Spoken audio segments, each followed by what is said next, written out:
So they were like proselytizing people of faith into skepticism and agnosticism and atheism and all that. So, and this was my field. I'm passionate um, about faith, religion, from when I was a young child, actually.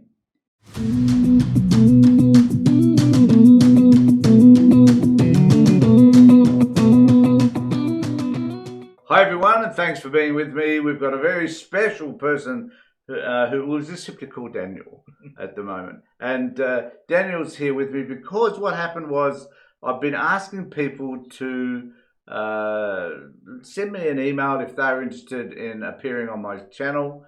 And I haven't had many responses around that until yesterday when Daniel sent me a email asking to be a party of the Tony Tonkin show, and as a result, I responded.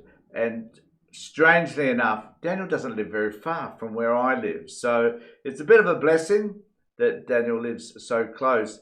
And Daniel has the most interesting perspectives around a subject that should concern us all, and I guess that's the role that Muslims play in our community. He himself being Muslim, he'll tell you a little bit more about that. And particularly, I think, his attitude and beliefs around what's happening in the Middle East at this particular point in time. So I just want to say, welcome, mate. Good to see you. Hey, good to see you as well. And I got in touch with you not because of the prompt. I never saw the prompt. I was like hunting for people like yourself, and you just came up, and I thought, should get in touch with you. And I'm glad you did. Yeah, I'm fantastic. glad you did. It's good to see you. So perhaps if you could just commence by talking a little bit about who you are and maybe how you came to Australia and a little bit about your background, I guess. Well, I go with the name Daniel, and I've been here for 12 years now. And before this place, I was in the West in California, beautiful place. And I came back to India. I'm originally from India. So after that stint in the US as an engineer, I went back to India, and I thought, I can't live there. So that's the thought that resonated in me after having spent some time in the US. Mm-hmm. So friends got together, and we thought Australia would be a go-to place. And some of them fell off, couldn't make it, and I made it. Came to Adelaide, found it to be reminiscing my childhood, basically, with the roosters crowing in the street. And 5 o'clock in the town, everything was shut 12 years ago. So much has changed now in the 12 years, but when I came here, Christmas season, 5 o'clock, I went to town, hot day, nothing was open. I was like, what in the world? Like, it's sleepy old Adelaide, is we got just having it confirmed. I was going to bed like 11 at night, and up until 10, 11, you got people in the street back home and everything. So it was pretty strange, and I felt like I was back living my childhood days with the roosters crowing in the morning, and it was a fantastic experience. I told my mom, look, it's a great place, except that it is an ugly bride wanting a big bridal gift. So it was expensive, basically. I felt like my times in San Diego were more affordable, like everything, bills, food. In Adelaide, I felt the pinch straight away. And as soon as I came here in the first month, I met my fate. And his name is Peter Morris. Okay. He might come here one day if I requested him to come. But yeah, so I met him in what was called as the Sunday Assembly in the city. And I wrote a song about it, by the way.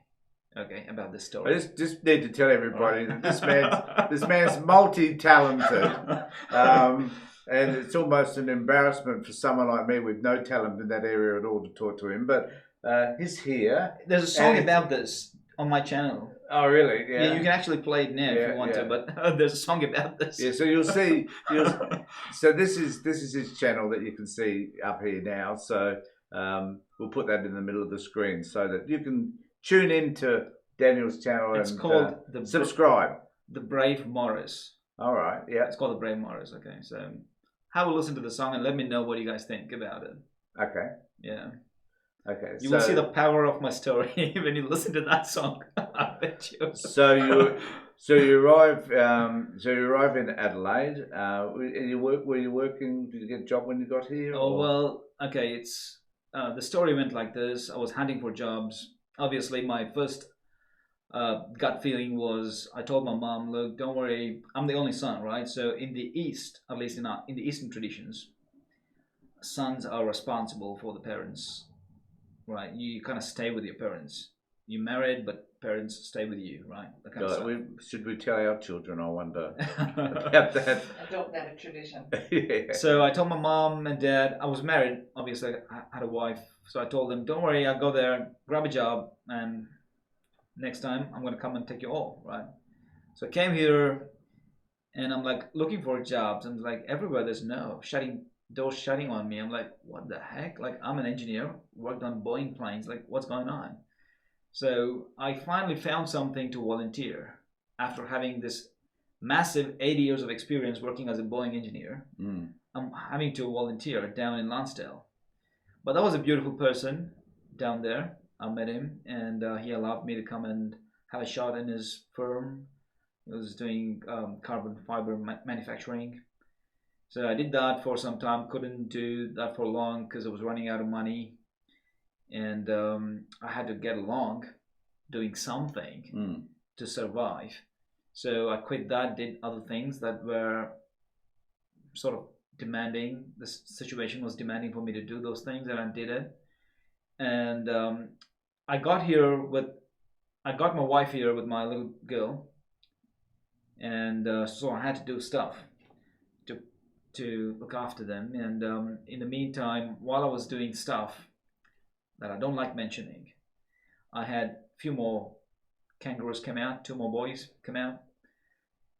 And did you refer to them as kangaroos? I do, because when I had my girl, I dreamt of a peacock. Oh, really? So you Yeah, see them in and terms of animals? Yeah, I knew that I would be having a girl, Right. a beautiful looking girl. I did, and then when I was having my first boy, I saw 2 horses in my dream, so I knew I would be having boys, and 2 boys. There you go. So that's what happened. So they're kangaroos, though. You saw them as kangaroos. Yeah, I call them as kangaroos. And in the first very month, I met my fate. I said, Peter Morris is my fate. I met him, and I asked him this question because they were conducting this skeptics meet. So I read about it. They said, we encourage people to come out on a Sunday from the Sunday church to Sunday school into Sunday assembly. So they were like proselytizing people of faith into skepticism and agnosticism and atheism and all that. So, and this was my field.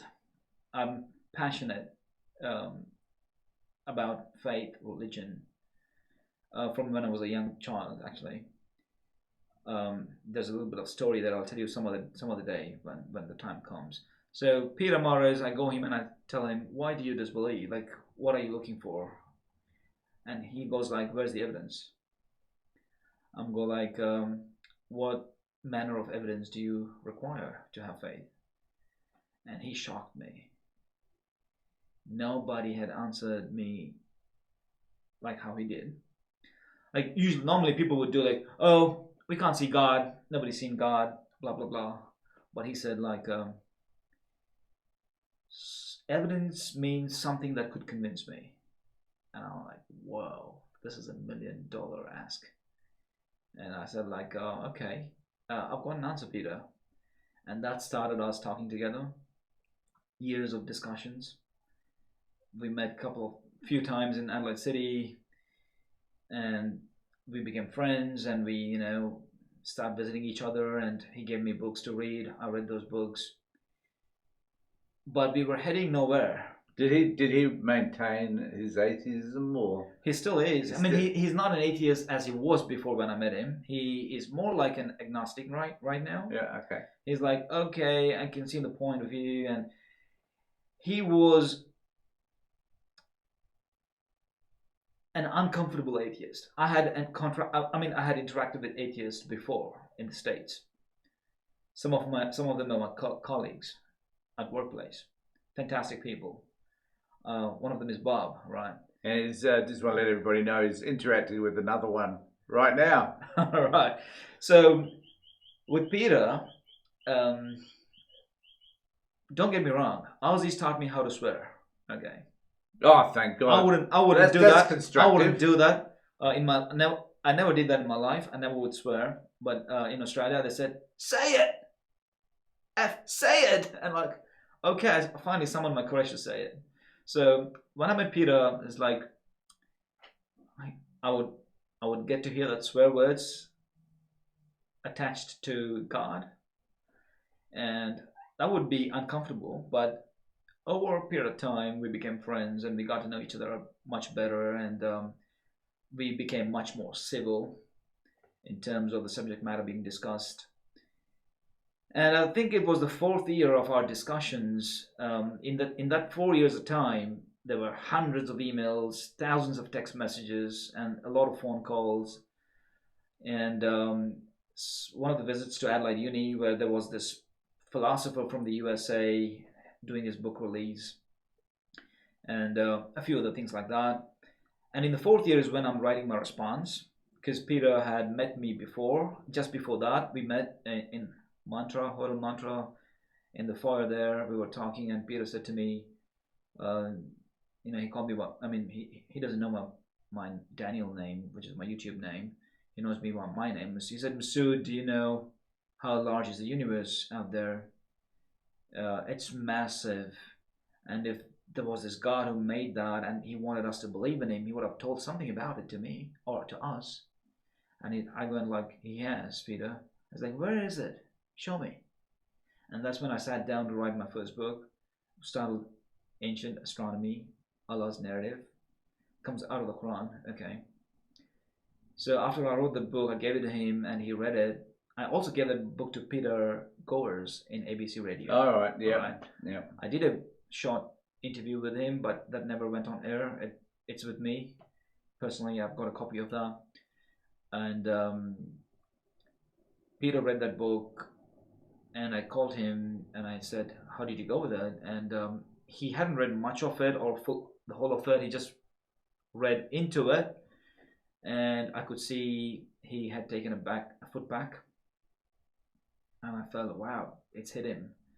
And he told me, "Okay, so what does the Quran say about evolution or origins of life?" And that's when I wrote my second book. It's called The Creation of Planet Earth and Origins of Life. It's a response to the book that I read, Why Evolution is True by Jerry Aucoin, a biologist from the University of Chicago, right? And then Peter had this long-standing complaint, or whinge, I should say, that he would always say Abrahamic religions are so cruel, so belong to the medieval times or whatever, completely incompatible with modern times. I knew that I had to write that book as my first book, but that never happened.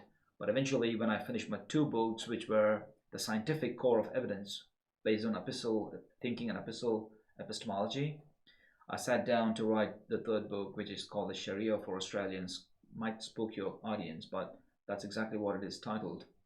After writing three books, I was heading nowhere with my own community. My community thought why I was writing those books, because they, according to them, I wasn't. And your community being whom? The Muslim community. Yep. Not my exact Indian community, but the Muslims at large in Adelaide. So I had a bit of scuffle with them, and I was just like disagreements. Yeah, kind of strong disagreements. Yeah. And they saw me as a rebel in the mosque, and I think the anti-terrorism squad came to my door one day. Oh, really? Oh, I don't know who did that. I don't know. I don't want to blame Muslim community for that, because I asked them who sent you to my door, and they said to me, somebody tipped them off from Facebook or whatever. Because at that time I was trying to post stuff on Facebook. More likely that someone has tipped them off from Facebook, not necessarily the Muslim community, but at the same time I was having beef with the Muslim community. Why would they do that? What was the justification? Well, the Muslims are like Catholics. Oh, the poor things. They're like... I do feel for them if they're like Catholics. They are like, there's a hierarchy in the church which they will strictly adhere to, right? The Protestants, not so much, but the Catholics do. Mm-hmm. So the Muslim Arabs mainly are of that type. So they would want a hierarchy of scholars going back to the Islamic um, institutions. So if you're not from them, they would say you're not authorized to be doing these works on the Quran, being exegeting the Quran or commentating the Quran. You're not supposed to be doing that. But I couldn't care less because Quran is my passion and my allegiance is to God. So you're saying that you weren't, according to them anyway, you weren't the authority on this. There is this. Well, who is the authority? I'm asking them. Who is the bloody authority? Well, is it Khomeini? No, that's for Shia Muslims. For the Sunnis, there is no authority. You're a Sunni. Yeah. You're a Sunni Muslim. Okay. For Sunnis, there is no authority. There is no authority. Even for the Arabs, you ask them, who is your authority? There is none. They wouldn't have one name on their decent lips. So why were they objecting to what you were writing? They didn't read my works. That's appalling. That's awful. And there's this name that I want to bring up. You might not like, but this guy is in UniSA.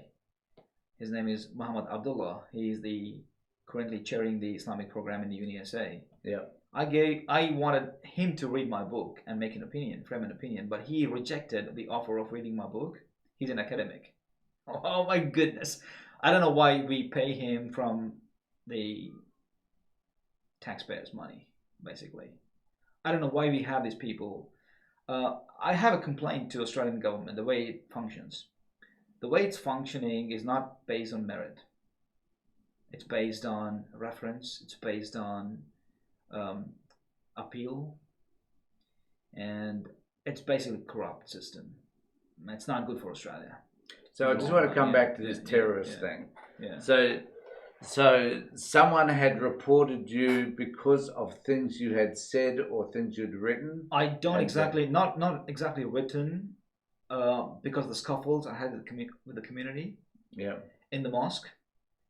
And maybe it's not them, maybe it's not the Muslims, it's the online community. Maybe some white people got spooked. Right. So do you know what you said or what you did that could have triggered the terrorist organization to get concerned? On Facebook, I was basically proselytizing. I was like encouraging people to come and interact with Islam, right? Yeah. So maybe some white people got spooked. That happens, right? That happens. So maybe they tipped off the anti-terror squad. They came to my house. They sat with me early morning. I never expecting them, Never expected somebody to rock at my door because I have no relatives here, so we were by ourselves. So how does that work? Can you explain how does someone just knock on your door and say, I open the door. Anti-terrorists? No, I opened the door and they showed me their badges, and I said, "Okay, come in." The AFP people, are they from the Australian Federal Police? It was anti-terror something. All right. Okay. Okay, so they came in and they sat, and my wife made them a tea or something like that. Maybe they had a sip or two. I don't remember that. But then they had a chat about what I write, and I told them about why I write stuff, who I met in Australia, why I do. And he asked me one question.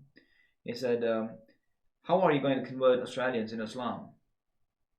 I said, maybe through writing books. So is this their concern, that somehow you can convert people to your way of thinking? Maybe this is what was worrying them. That sort of worry exists in the fabric of Australian society. Australians they do get spooked by Islam. Both the First Nations people as well as white Australians both get spooked by Islam. And you may have to be like, I don't know why they do that, mainly because of how all the narrative is being painted on the media about the Middle East, how horrible Muslim people are, how they fight, how they kill. All of this negative depiction of Islam on the media has influenced First Nations people as well as white Australians against Islam. And you have we have Pauline Hanson telling everybody that there are no good Muslims. So that doesn't help the cause, I guess, does it? Well, I think, you know what, to be honest with you, I've interacted with tens, if not hundreds of the individuals in Adelaide. Mm-hmm. And some of them have told me the government needs to really help. They tell me, I believe Muhammad to be the prophet of God, but I don't want to be a Muslim. I would remain a non-Muslim but still believe Prophet Muhammad to be the Prophet of God. And some individuals, white Aussies, these are white blokes, all right, they have told me, they've asked me questions like, how do Jesus and Muhammad go in your religion? And I answered them same. We have same respect for both those individuals. And they go like, man, this is what we have to do. Like they talk to each other. This is what we have to do. Mm. So I found young people here very proximous to Islamic thinking, or I even see, because I study the Quran, I can see how Australian people are actually closer to the Quran than the Muslims themselves. The Muslims are shackled in tradition. Those traditions go back to different cultures, maybe Arabic, maybe Malay, Indonesian, Indian, Pakistani, what and whatnot. So would you say that Christians are, I like the word shackled. Yeah. Would you say that Christians are also shackled to tradition when you look at Roman Catholic Church 100%. In particular, and you look at the interpretations of the Bible? Yeah. So are there interpretations of Islamic beliefs that are distorted in your view, that give an impression, I guess, that there is violence, or there is a call for an intifada and all that sort of stuff? I mean, how do you explain? Well, look, I'm gonna give you this, right? The burqa that you see the Afghani women wear, that's not in the Quran. That's in Catholic. Okay. Could you just make that note for Pauline Hanson out there? Yeah. That is in the Catholic faith. Really? That's in the Catholic faith. In the Roman Catholic faith from Italy, that's where they wear the burlaps, they're called, the black burlaps. Mm-hmm. They wear them, and when Islam interacted with the Roman Empire in the Levant, and most of the people over there were Christian already, when they became Muslim overnight, they kept their culture. They retained their culture and got distilled into Islam. So you're saying that the clothing that we see as the burqa, even the beard, yeah. So the appearance then that we now have today is a hangover from the time that the Byzantine Roman Empire became, because the Muslims took over from, I don't know whether it's the right language or not, the Arabics took over from the Roman Empire, did they not? Yeah. At one particular point. Absolutely. Was it at that point that they still adopted the characteristics of the Roman development of Islam was distant to these empires. It's out there in the desert. Nobody knows what's cooking right there, right? Yeah. It's in the desert. Nobody goes there. So the place is called Hijaz, where the Makkah and Medina are right now, today, right? Jeddah, Makkah, Medina in Saudi Arabia. Yeah. So that desert is called Hijaz. So that's far off, removed from the Roman Empire, the Sasanian Empire. It's far off. Nobody goes there. No civilized individual from these empires would ever want to go there burning in the sun. Nobody goes there. So Islam is cooking right there. It's like, how do I say this? It's contained in that part of the desert. Nobody knows about it. No whisper has gotten out. Okay? Sorry, nobody knows. I'm a bit lost. Nobody knows about what? The development of Islam, the origins of Islam. Well, because the origins of Islam took place there. Is absolutely, that what you're saying? Because Muhammad is preaching in that desert. Right. Right? He's preaching in that desert. So nobody has interactions, no engagement. They are secluded. They're contained in that part of the desert, right? Now, once it's grown and is fashioned into a movement, I call it the bandwagon of Islam. Is there a similarity between Jesus doing the same thing? But Jesus was very much in the civilized world. Like, he was part of the Roman Empire. He is in the heartland of Roman, not in the heartland of Rome, but in the Roman Empire was present. In the governorate. Yeah, got that. Yeah. Whereas Muhammad was different. Is that what you're saying? He was somewhere in a piece of this desert where no empire wants to go. Right. Nobody wants to go there in the desert. Why? They didn't find oil back then, you see. 40 is when he's announcing that God has spoken to him. Okay, and that's a claim that's not going down well in his society. People dislike it because that's an authoritative claim. And the tribal leaders are like, whoa, what's this individual even claiming? Do we have to listen to him because he's talking to God? And there's all sorts of backlash immediately within his own society, his own family, right? So there's a struggle that's going on right there.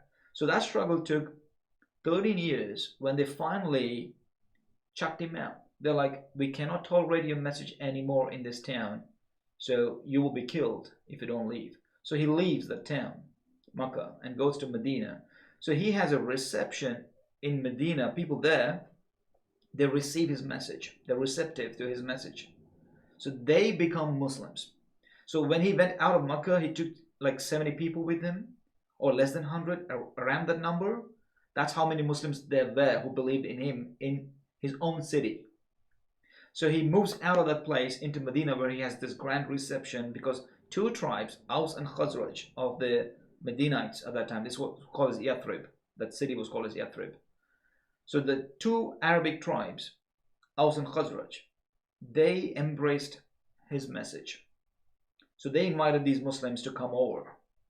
And that's the beginning of legislative framework of Islam. That's when Islam is a political system. It's becoming into a political system, right? Up until then, Muhammad is a prophet who is encouraging people to believe in one God, the God of Abraham, right? So it's a very prophetic, very, pacifist sort of message. There's no violence. There's no commandment to fight. There's nothing of that sort of thing. And then it became politicized. Once it's found its political ground, yeah, then these people who drove them out wants to fight them, right? So that's when God says, okay, the permission to fight is granted. So you can fight in defense.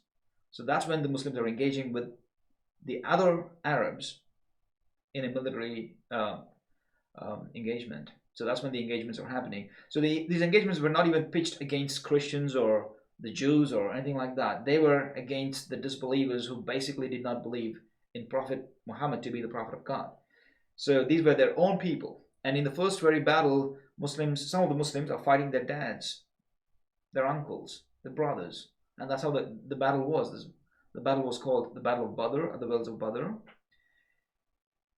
We have shifted quite a lot from where we were talking about Peter Morris. Is it okay? Yeah. Right. Whatever. So that's how it's. So what I was coming back to Peter Morris. That's when I'm writing my books, and I told you that books. We still have friendship. I was in touch with him just today, having exchanges on the Middle East. What's happening in the Middle East and stuff like that. So could you it's been a journey. Okay, so did you want to ask a question? Yeah, I guess I wanted to ask a couple of questions, if Sure. that's okay. Obviously, one of my understandings is that Muhammad is a prophet. Yeah. He's not God. Yeah. To many people, Jesus is God. Is that one of the contentions between Christianity and Muslims? No, it's not all Christians, but many Christians say that Jesus is God. Yeah, I mean, the Quran's position on this issue is the Quran treats Christians as people of the book, which means there is this assumption in the Quran that Christians are already believers. They don't need to be converting to Islam because they're already believers, okay? Because this prophetic tradition goes back to Abraham, right? And Muhammad is just one of the prophets in the series of these prophets in the Abrahamic lineage, right? Yeah. So the assumption is there that the Jewish people are already believers. They believe in the God of Abraham. So do the Christians believe in the God of Abraham.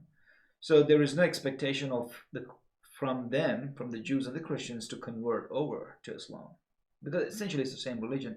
Well, that's the premise with which the Quran works. But the Quran does provide clarifications of some doctrinal changes that have happened in the past with Christianity, especially where the divinity or Christology has become a subject matter in the 7th century Christianity, right? So people have invented Marian doctrine, Marian devotion, Marian theology, Jesus's theology, which is called as Christology. So the Quran says, stop doing that. Don't say God is triune. God is one. And don't say Jesus is God or God has a son, because God is not human. So God cannot have a son like humans do. And Jesus cannot be God because Jesus is human. And God does not do incarnation. So all of this. So the Quran is providing doctrinal amendments to the Christian faith, but does consider Christian faith to be a valid faith because God is the one who gave Jesus the teachings, the gospel. So yeah. Can you explain, given what you just said, Yeah. can you explain the tension, I guess, that's now currently sits between Christian beliefs, I can't think of what other way to refer it, westernized beliefs, I guess, and Muslim beliefs or Islamic beliefs? Well, much of it surfaces from the standpoint of ignorance. Christians would assert, oh, the Islamic God is a different God, and they don't worship the same God as we do. That's quite popular meme on the internet. If you go on the YouTube, you will find this very commonly talked, very, very common among Christian apologists. They would want to see the Islamic God is a different God, and Allah is the Islamic God, and our God is Yahweh. That's His name. So Allah is not Yahweh. All of these debates take place on the internet. But these debates are coming from the standpoint of ignorance. Because if you go down to Arabic Bible, if you just go to BibleGateway.com, open the Arabic Bible, the Gospel uses the word Allah referring to God. So Allah is just an Arabic word. Allah, the Arabic word, predates Islam. So the Quran is not inventing Allah. Allah is already a God that's being referred to by the Christians, let alone the Arabic polytheists, who also refer to the one God of the heaven as Allah. Okay, Allah means the God. That's what it literally means. The God means the proper God with a proper name, proper noun. The God is proper noun. God is a common noun. So God could be anything, right? The next question I'm going to ask you Sure. just demonstrates my ignorance. So I apologize, No problem. Daniel. Yep. Who wrote the Quran? Who wrote the Quran? The companions of Prophet Muhammad. They undertook So Muhammad the project. didn't write it? Well, he could have written bits and pieces. Yeah. We don't know. So it's a bit similar to the Bible in that sense, is it? The thing is, maybe your question was like, who authored the Quran, right? Well, if that's the we question, can work with that. Yes. If that's the question, then it's coming from God. That's the premise. Yeah. And same as the Gospels, same as the teachings that's found in the Bible. So the prophet receives words from the divine, okay, through a carrier angel. So the angel sort of communicates the cables to the prophet, man prophet, and that prophet then pronounces the words that he receives. And the listeners listen out, and some of them end up writing it. Okay, so that's the process of divine communication that's synthesized in the books that we have, the Bible and the Quran, right? Yeah. Right. Yeah. So I'm trying to understand a little bit more. I know you've explained some of it, but I'm trying to understand the conflict. You said it was ignorance, and I guess a lack of willingness to learn about other religions and stuff like that.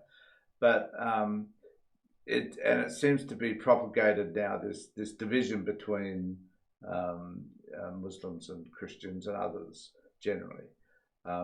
Could you see a way forward in terms of managing or dealing with that, or helping people to better understand, I guess, where some of your beliefs come from? Yeah. And particularly counter, I guess, those ideas in relation to people will argue that the Quran is violent. I argue the Bible is just as violent. But I haven't, to be fair, I haven't read the Quran, but I have the Bible. Yeah. So how do you counter those sort of negative views, I guess, about Muslim beliefs? Well, in my opinion, the people of religion, the friends, so-called friends, are actually detrimental to religion itself, because of their ignorance, because of their intolerance of each other, because of their fights and schisms that they get involved in, they communicate a very bad signal to the observer. So the observer goes like, whoa, they seem to be having the Abrahamic God, and yet here they are fighting, waging wars and battles and killing each other. So how does religion benefit humanity? So let's get rid of religion altogether. So that's a natural response that an observer gives to the phenomenon of schism and intolerance between these religions, right? So that's the problem, you see. The friends are the problem, not the foes so much. The foes are like they critique, they're they're polemicizing based on what they observe the followers doing. So the followers, who are the friends of religion, they are the problem there because they don't have the brain power to. So who are friends of religion? Can you define The that? Muslims, the Christians, and the Jews. All right. Yeah. Okay. So because they fight each other, right? Like what's happening in the Middle East right now. Yeah. So it's the Jews, the Christians, and the Muslims that fight.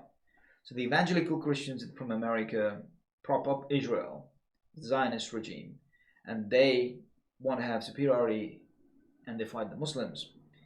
And these are all supposedly worshipping the God of Abraham.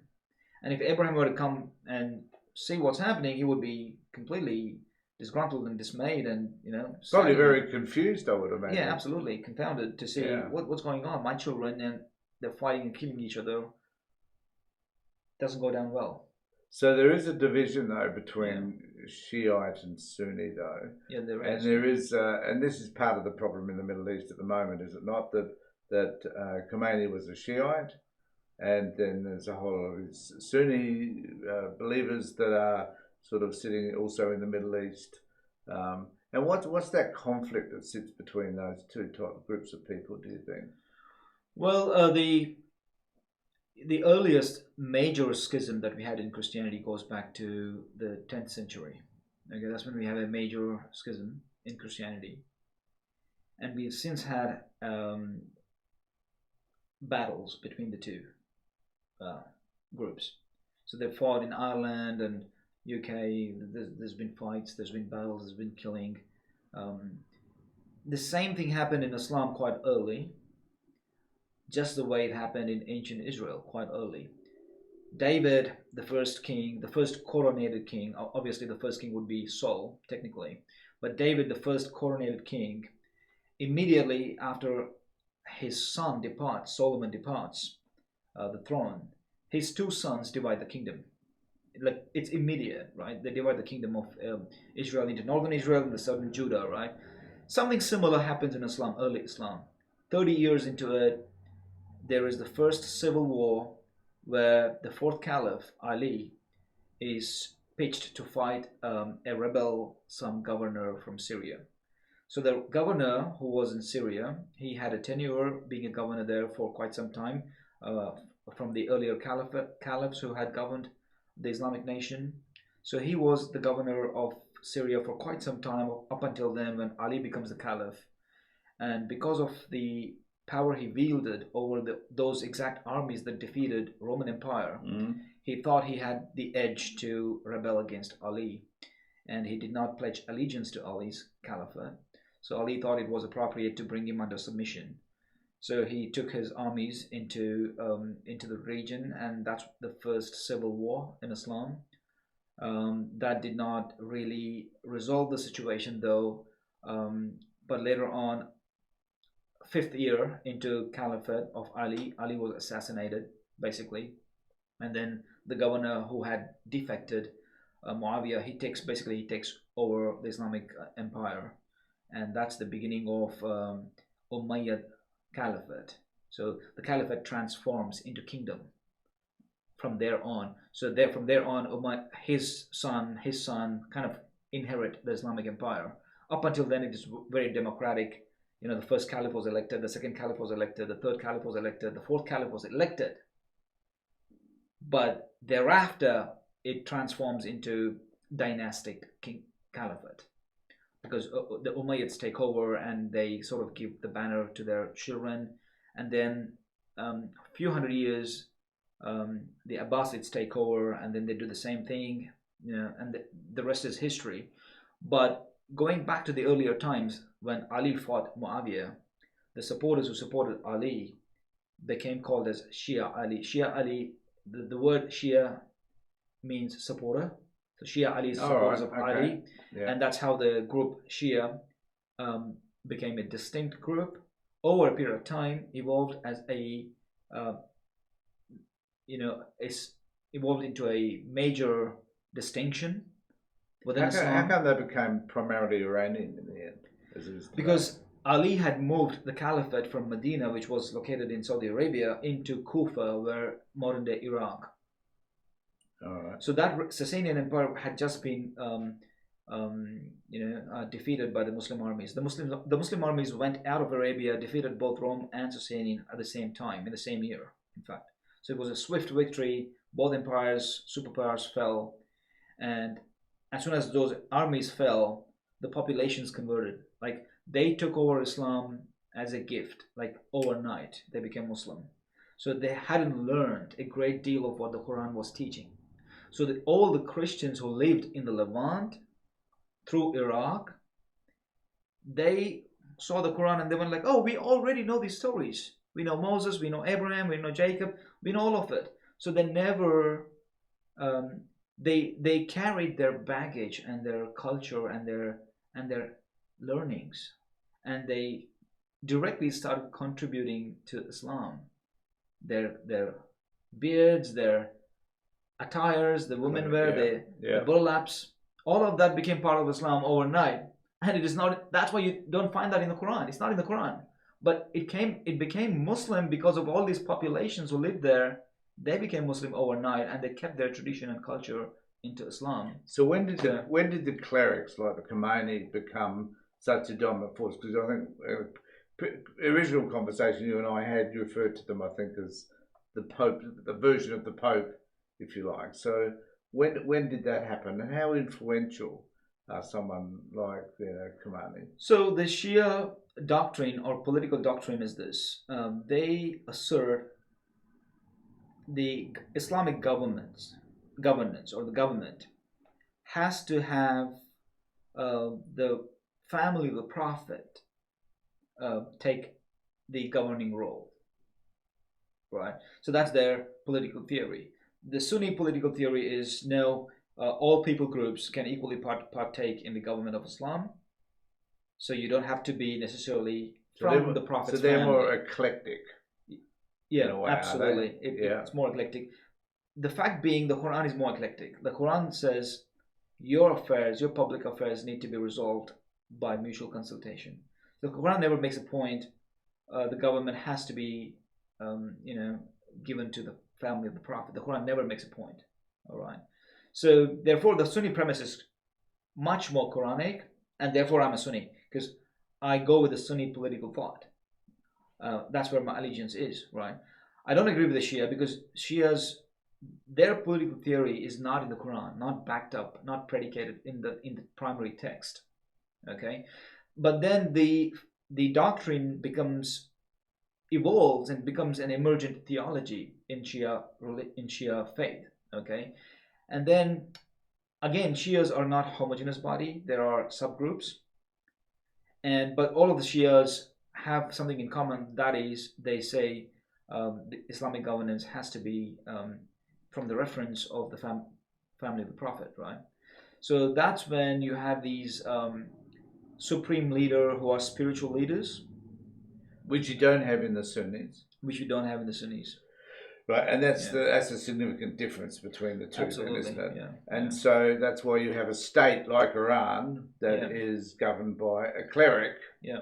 And you don't have the same in arrangement in Islam, in Sunni Islam, So, so can you talk a little bit about? There's so much we can talk about, but can you talk a little bit about the war? How that's how I guess over time it's been kind of inevitable, maybe. Is it a religious war? Is it like the Western Christian Americans fighting against Shiite or Muslim beliefs? I mean, Islamic beliefs. How do you see that? This conflict? Yeah. Well, this conflict is not new. I mean, if you go to history, there's always been conflict centered around the Holy Land, right? So I've also got a song on Holy Land on my channel, right? Just telling you people, to watch. So Holy Land is a concept that goes back to biblical forefathers, the patriarchs. It was never Abraham's to start off with. Abraham had beginnings from southern Iraq, Ur of the falling out Akkadian Empire in ancient times. So Abraham has had a scuffle with his community concerning God because his own dad was an polytheist. So after the fallout from his family, God commands him to go to this place, to the Holy Land, to the Levant, right, to Canaan. So Abraham travels there and receives all these blessings from God, and God promises Abraham that he's going to make great nations out of his sons. So this is a prophecy that you find in the book of Genesis in the Old Testament. Mm-hmm. So God gives him two promises. He says his second son Isaac, God will make him a great nation, and his first son Ishmael will also be made into a great nation. Okay. So God promised this land. Moses says in the scriptures, this land that God is given to your ancestors, you will live in this land as long as you will be obedient to God. The day you will become disobedient, the God of the heaven will come down upon you. That will, in a calamitous way, right? He's going to come and destroy you, basically. He's going to rip you apart, right?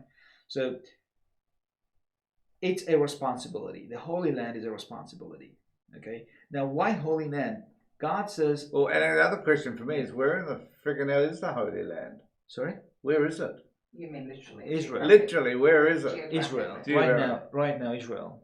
In that Jerusalem. So somehow somebody has divided up and decided that back in Abraham's time, they were able to define a map that determined that area that is now the boundary around Israel happens to be the Holy Land. I find that was already inhabited. I find that hard to believe, frankly. So Palestinians are there, all right. Even before Abraham, they're there. Palestinians are there. Yeah, exactly. So Gazans are in Gaza from ancient times, even before Abraham. They're living there, right? Now Abraham goes there and has a family and preaches the message of the Lord, and some people believe, some people don't believe. You know the stories, the Lot, Sodom and Gomorrah and all of that sort of stuff. And then what happens is Joseph heads into Egypt because his brothers disliked him, basically. You know, the 12 children of Jacob, also known as Israel. That's where the name comes, Israel, because he fought against God and won some promises or something like that. That's, okay, that's a different story. So these children of Israel, Jacob, they despised one of their siblings, and that sibling is Joseph.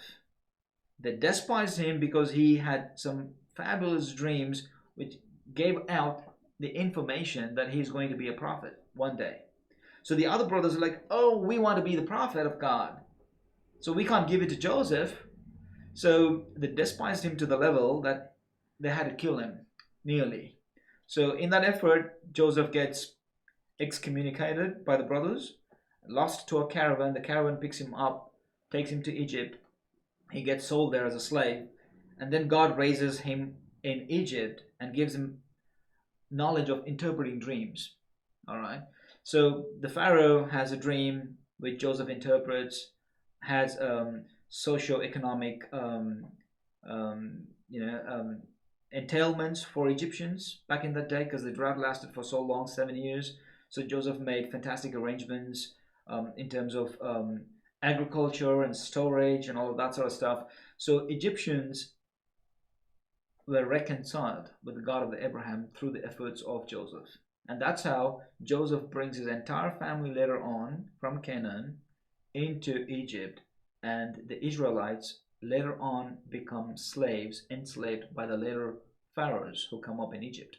Okay, so Moses goes there, rescues them from there, brings them back to the Holy Land, and tells them, this is the land that your God the Father, God of the heaven, promised your forefathers. Now you're going to live in this land as long as you're obedient. So are these people Palestinians? Okay, that's what happened now. Now look. Where do the Palestinians come from? They're there. They're the Were they first called inhabitants. Were They're they the called first inhabitants. Palestinians, or were they called something else? No, they are called Philistinians. They're called Same name. same name. Same Okay, name. okay. So they were So Palestinians. they're like First Nations people here in Australia. Yeah. All right. So Okay. they are the first inhabitants of the land. Okay. Now, when Moses goes in, obviously they are not allowing them to come in and take the land. Right. So they have to wage a war because God says, "I have sanctioned this land as mine, and you are to live there and show a good example for all the nations who are polytheistic in nature." Oh, come out. Right. So Yeah. we're talking Palestinians. Right. So Palestinians have been told that this is their land. God says, "I've taken this piece of land for myself," which is that land where Palestinians live. Yeah. But that does not mean that the Palestinians should be driven away. But it doesn't mean Yeah. also that it's Palestinian land. Whose land is it? Palestinians, God's given them this land. Whose land has He given it to? it belongs to the Palestinians. The Palestinians. land technically belongs to the Palestinians. Right. But what God wants out of Israelites there is to have a government that functions according to God's will, that helps people breathe and release their burdens of life Mhm. and taste the mercy of life, taste basically a good life. So basically God brought these Israelites into that land to teach the people of that area, of that geography, how to live a good life. All right. So that was the intent behind bringing these Israelites into that land. Can I just make Yeah. a point? Yeah. That reminds me of the British Empire coming to Australia. Well, We're gonna civilize. We're going to culturalize you. civilize these people. yeah. Yeah. For me, it's the beginning of colonization. You don't see it that way? The reason why I don't see it that way is colonization comes in with some tools of manipulation. You manipulate the resident population and you steal from them, you steal their resources, you enslave them, you take labor out of them, and you basically undermine them. But that's not the intent that God had with Israelites, sending Israelites into the Holy Land.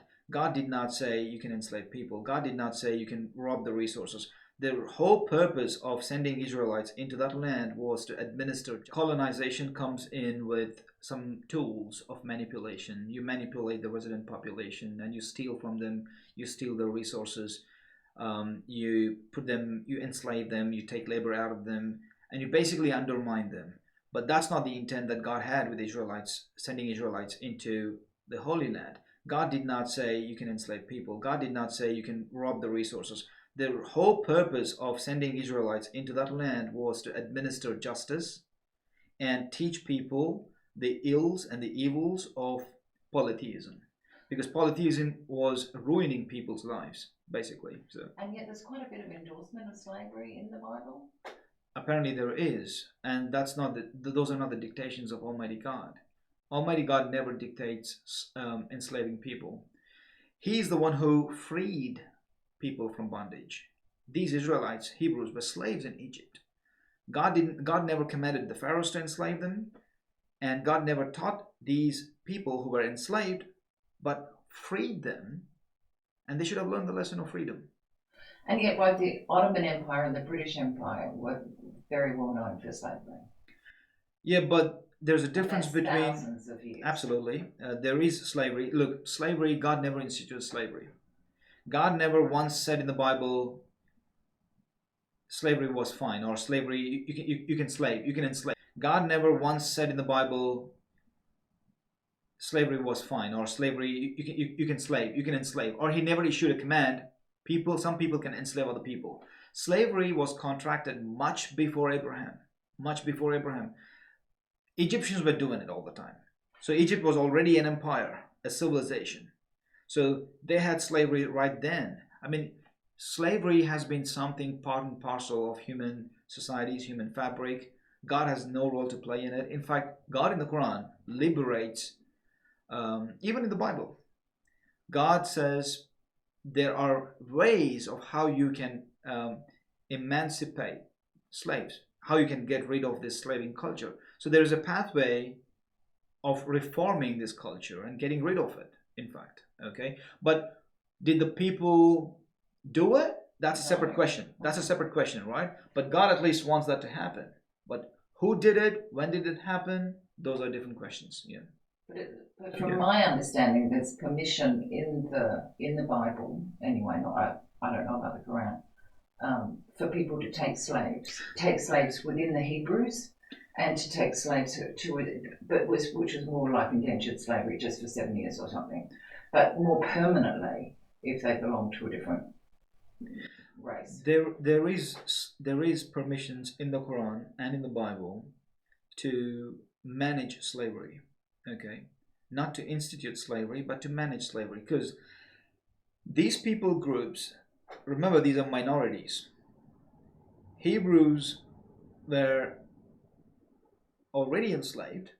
They were a minority group, and even when they're coming out through Exodus into this new land, they're again a minority group, because the resident populations there already have contracted slavery, and they have rules with which to function with slavery. Okay, so Hebrews are only interacting in that culture.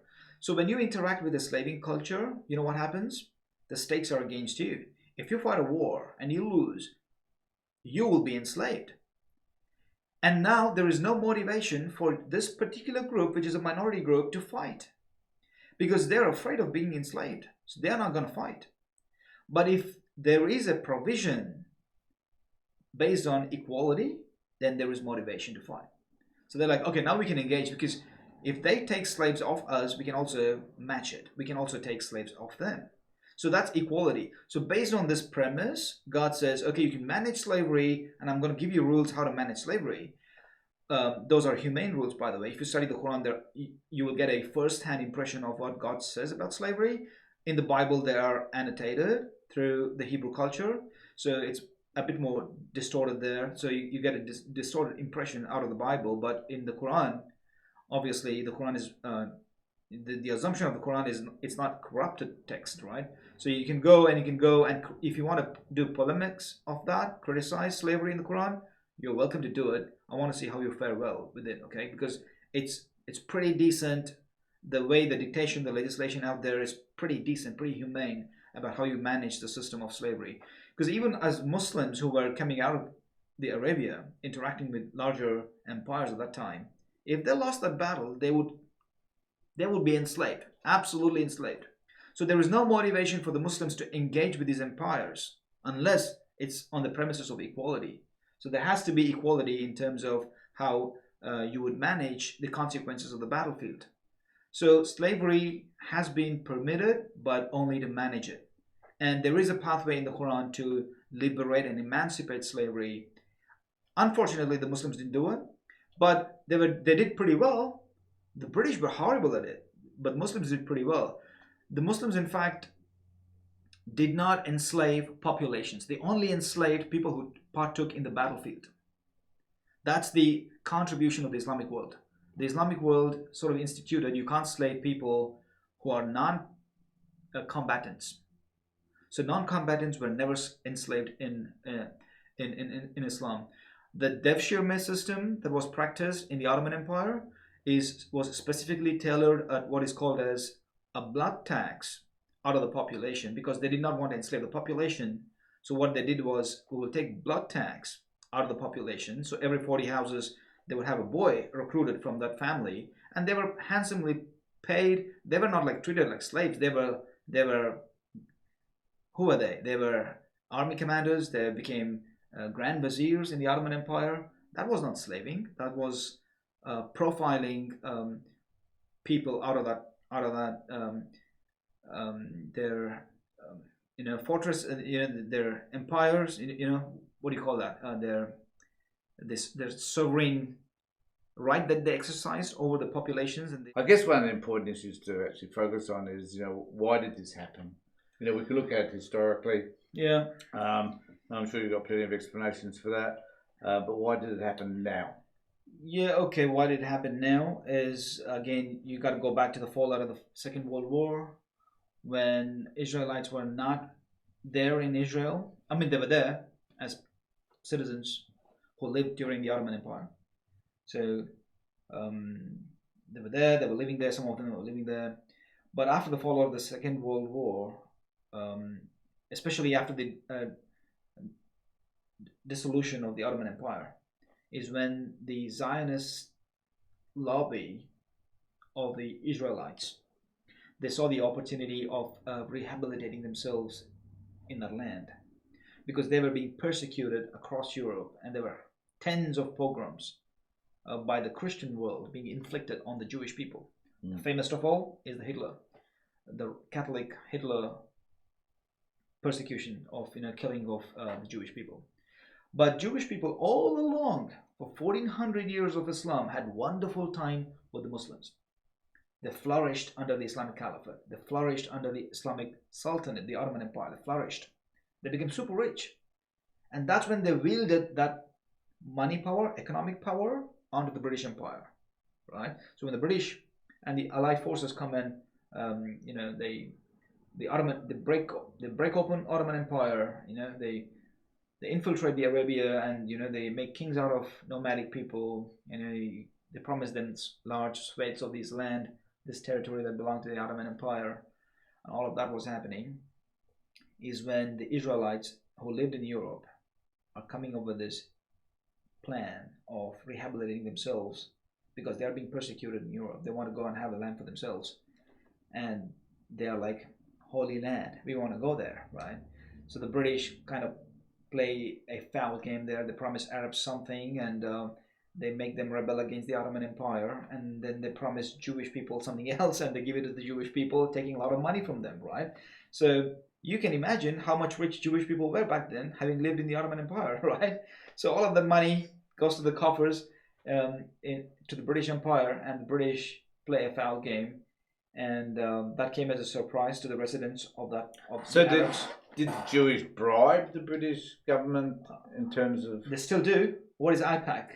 They purchase American senators. Well, they do. I mean, I have an issue around Zionism and the impact that that's what they do. Gideon Siegel has and all these other people have over. Well, that's what they do. Yeah. So they wield power through money, and they get things done.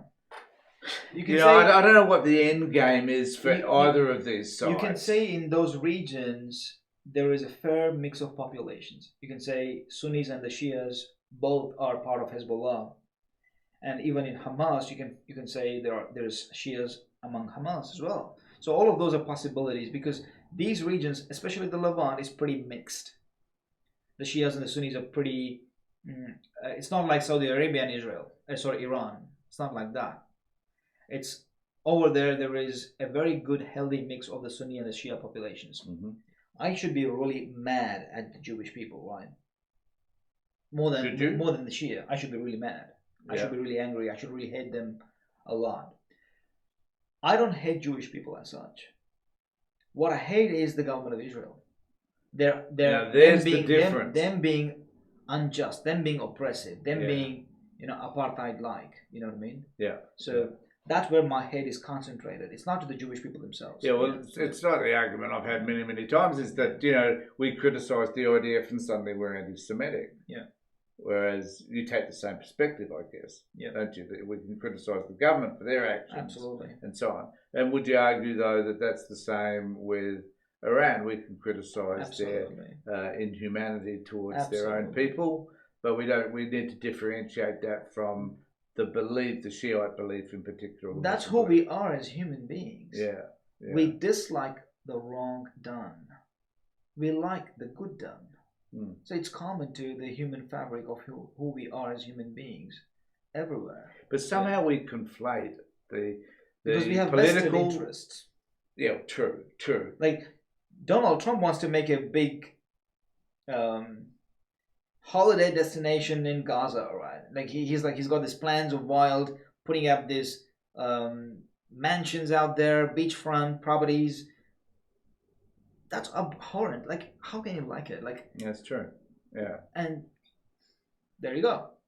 Yeah. So there's reasons why conflict happens, because some filthy rich people want to do filthy business with people's lives. But then I think the thing that disappoints me most, maybe we could finish on this notion, is that there is an effort to demonize a specific religious group. as opposed to just looking at the wrongness of the political decisions that are made. That's the easy way of attaining your aims and objectives. It is, isn't it? Easy way of Yeah, doing agreed. things. Yeah. Yeah. Because God sells, religion sells. You appeal to people in God's name and in religion, in the name of religion, and you can get things done. Yeah. Yeah. Sums it up nicely. Yeah. Thanks, mate. Yeah. Thanks for being here. Really do appreciate it.